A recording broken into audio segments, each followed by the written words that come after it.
Well, this is a fairly typical scene in Cairo today. In fact, this is a women's-only polling station in the city's east, and many of these women have been lining up for hours for their chance to vote in this referendum. Now, the government wants to see pictures like this. It wants to see a big turnout and a very big yes vote for its new constitution.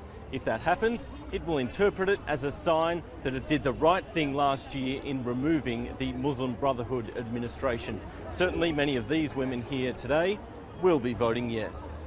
I feel very good about voting today, and of course I'm going to say yes to the referendum, even if there are some drawbacks, some minor drawbacks, but I think all these things can be caught up on a later stage. Yes or no? No, I will vote with yes, surely. Surely yes.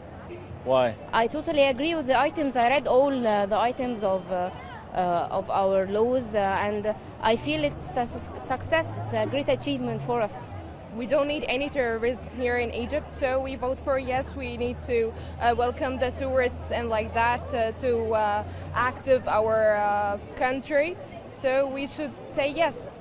Across Egypt today, there are more than 200,000 police and soldiers patrolling the streets to ensure safety during this vote.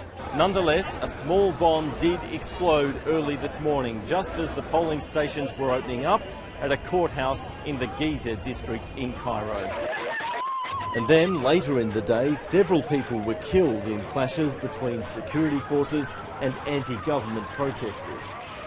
This new constitution does seek to strengthen human rights protections, but critics have said there are several problems with it. Firstly, it strengthens the power of the military in this country.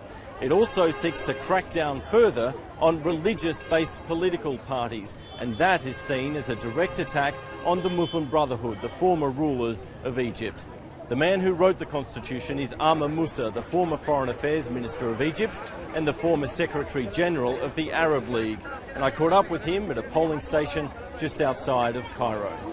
How will this constitution bring an end to the turmoil in Egypt? Well, the constitution will pave the way for elections, the elections of the president, of the parliament, and then a normal life. The transitional period will come to an end. Why have you sought to entrench the power in the military? Why is that necessary? What power in the military? The power is in the constitution. But there are provisions strengthening the powers of the military. For example, not strengthening, but in accordance with the pattern of the constitution has dealt with all the Egyptian institutions, all of them, including the military. Why should the military choose the defense minister? Well, that is a transitional arrangement for bearing in mind the circumstances in Egypt, but it is limited to only 2 terms, presidential terms. And of course, we accepted that by consensus. And of course, this is also being interpreted as another crackdown on the Muslim Brotherhood by banning religious-based parties. Is that the case? No, this was the consensus of the Egyptian people. We don't need religious parties or parties based on religious background. We need to establish a civil state, civil government regime, and the constitution is catering for that, very strongly catering for democracy and a civil state. And what do you say to those people who are boycotting this vote today? I believe they are wrong. On the streets of Cairo, the Yes campaign is everywhere. There are banners and billboards all over the place urging people to vote yes to this constitution. There's no sign of any alternative campaign. In fact, some people have been arrested for trying to put up posters telling people to vote no. When the result is in, and it is very much a foregone conclusion, it may well be interpreted as a victory for General Sisi, the military chief who is effectively in charge in Egypt.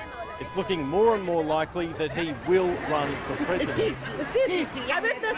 So a very big turnout and a very strong yes vote could well secure the entrance to the race of General Sisi. The voting across Egypt will go on for 2 days, and the results of this referendum should be known in the day or two after that.